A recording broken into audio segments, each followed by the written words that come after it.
On a Friday evening, I returned home from school at the age of 14, brimming with excitement about our upcoming hunting trip.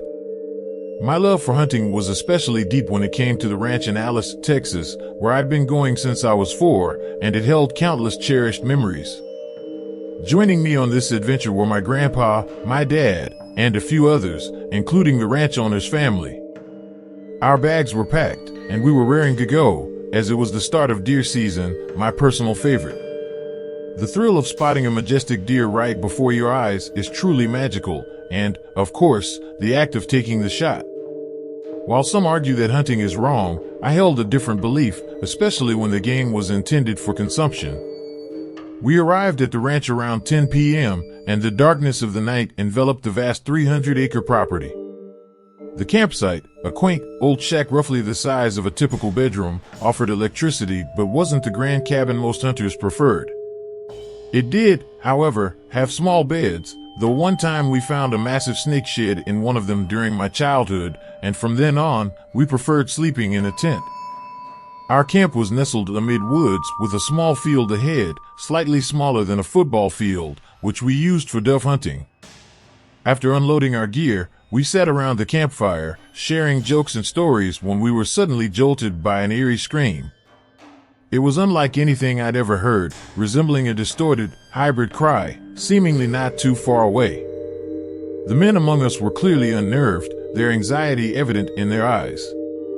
The ranch owner was the first to voice his shock, exclaiming, "What the heck was that?" He assigned the task of investigating to us and one of his family members, as he was an elderly man in his 70s. We hopped on my grandpa's ATV and conducted a brief sweep around the perimeter, but we found no trace of the source of the scream. The unsettling experience left me traumatized, and I was reluctant to venture alone into the hunting blind.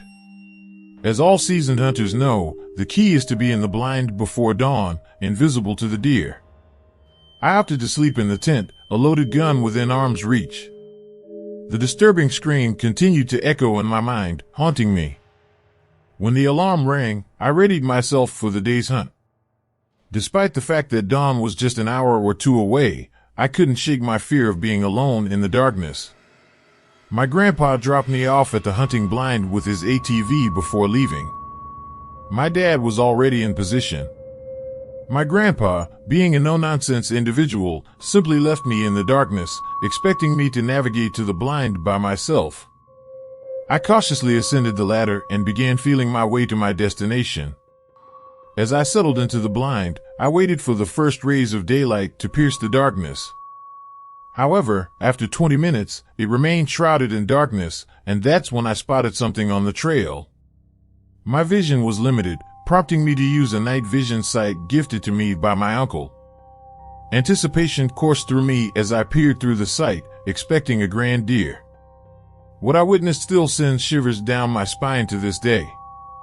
Whether or not you believe me, I was anticipating a deer, only to find a person walking toward the woods. The figure was distorted, but it undeniably had a human outline. I couldn't discern its face due to the limited clarity of the night vision, but it was facing me. What followed was a scream that will haunt me for the rest of my life. It was the same blood-curdling cry as the previous night, only louder. I cannot adequately describe the sheer terror that washed over me in that moment. The word fear falls short. After a paralyzing moment, I managed to break free from my shock, grabbing the .22 and unloading the entire clip in the direction of the figure. Still trembling with fear, I grabbed my rifle and fired all the rounds into the same area. When I peered back through the night vision, the figure had vanished. My phone was inundated with texts and calls, mostly from my dad. I recounted the incident to him, and he had heard it as well, as had my grandpa. We continued to visit the ranch for hunting, but the experience forever altered the tranquility of our trips. Now, I always hunt with my dad, fearing that whatever that thing was might return. The mystery of its identity remains unsolved, as it survived 25 rounds from a .22 and 4 rounds from a .243. When we investigated, there were no traces of blood or footprints, even though I fired the rounds when it was still dark. One thing is certain, that night's encounter will never fade from my memory.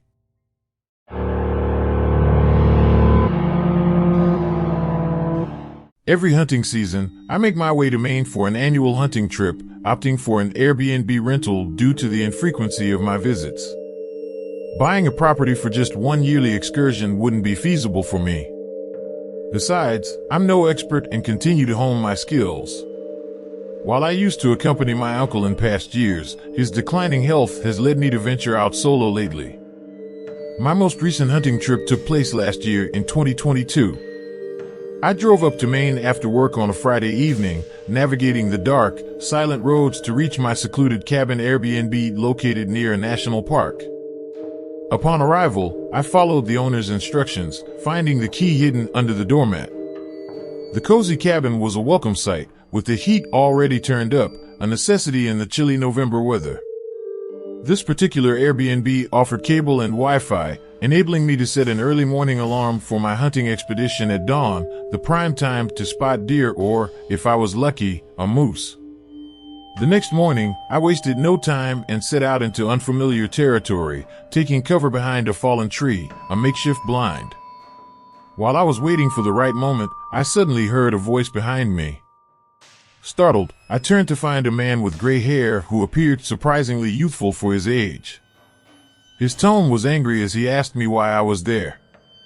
I explained that I was unaware of hunting restrictions in the area, and he claimed to have witnessed my arrival, insisting that I leave immediately. Feeling uneasy, I packed my belongings and retraced my steps to the cabin. Strangely, the man had vanished from sight. Deciding to continue my hunting adventure, I drove to a different park that I found online, thinking it allowed hunting. After a fruitless morning, I returned to the cabin for a meal. To my surprise, I found the door unlocked, although I was almost certain I had locked it. Some of my belongings appeared to have been disturbed, with my bag's zipper left undone. I couldn't recall if I had left it that way, but I typically kept my bag securely fastened. After a quick inspection of every room, I decided to drive into a nearby village to pick up Chinese takeout.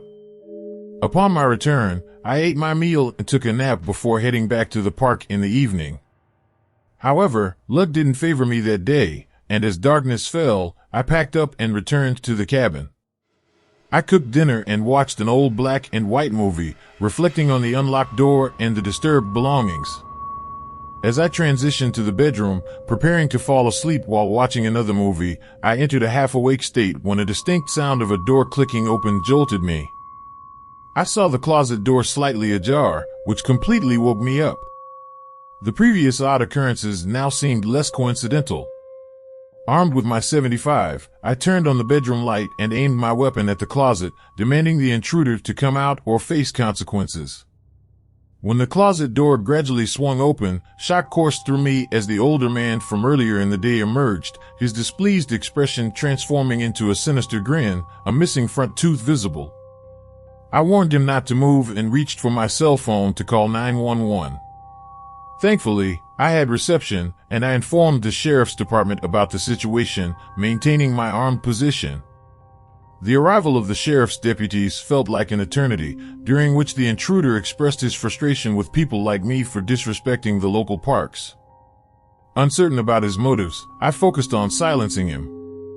When the deputies finally arrived, it became evident that the man was under arrest for breaking and entering, possibly even attempted robbery, though it appeared he hadn't stolen anything from me.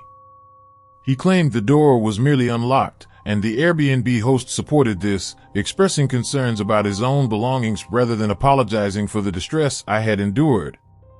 Although the man's name was obtained, his identity remained a mystery. I remained convinced that I hadn't left the door unlocked, grateful for having my firearms during this unnerving encounter.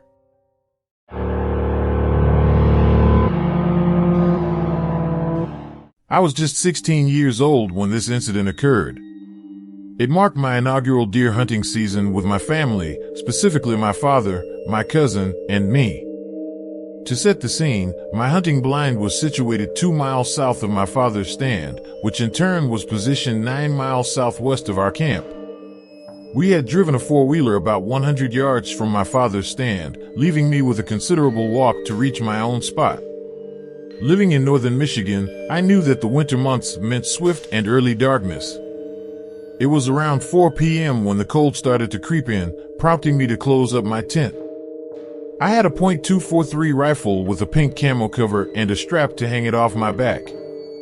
After securing my blind zippers and tidying up my trash, I heard a few leaves rustling. I instinctively turned my head to check for any deer, but after a minute, I dismissed it as likely a squirrel or bird. Disheartened, I closed up my blind and headed towards my father's stand. As I took my first steps out of my blind, I noticed a fresh, wide pathway in the leaves, clearly not the result of a small animal or deer. My mind raced, considering the possibility of a bear or a wolf. I quickened my pace towards my dad's location, panic setting in as darkness descended rapidly, and I still had roughly a mile to go. As I walked, I was suddenly stopped in my tracks by an incredibly eerie and terrifying sound. It was a horrifying mixture of a bear and a man being murdered, originating roughly 150 yards behind me. Fear propelled me to run, despite the challenge of my heavy boots and hunting gear, burdened by the 20-pound weight on my back. Around 25 seconds later, I was still running when I heard it again, this time louder and closer. The moon was my only source of light in the pitch-dark environment. I turned around, using my headlight, and what I witnessed remains the most horrifying sight I've ever seen. Approximately 50 yards away, a tall, skinny, 10-foot figure stood, black and illuminated by the moonlight behind it. Without a second thought, I ran and struggled to get my gun off my back. I didn't know my destination, I just ran. Eventually, I found myself on a road I recognized as Rabbit Road, connecting my camp to the hunting area entrance. I sprinted down the road until I reached my camp. As I neared my cabin, I turned around once more and saw the figure, this time further away, but still standing tall, black, and skinny with long arms and legs.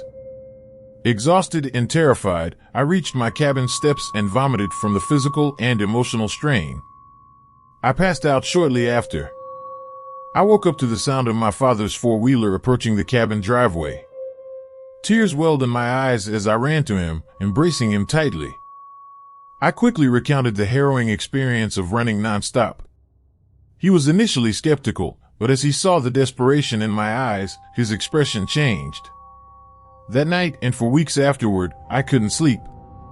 People have suggested it might have been a bear or a mere figment of my imagination, but I'm certain about what I saw. I've grown older, and now I only hunt with company and a larger firearm, which offers some reassurance that I can defend against larger threats. As I pen this, it remains the most frightening encounter of my life.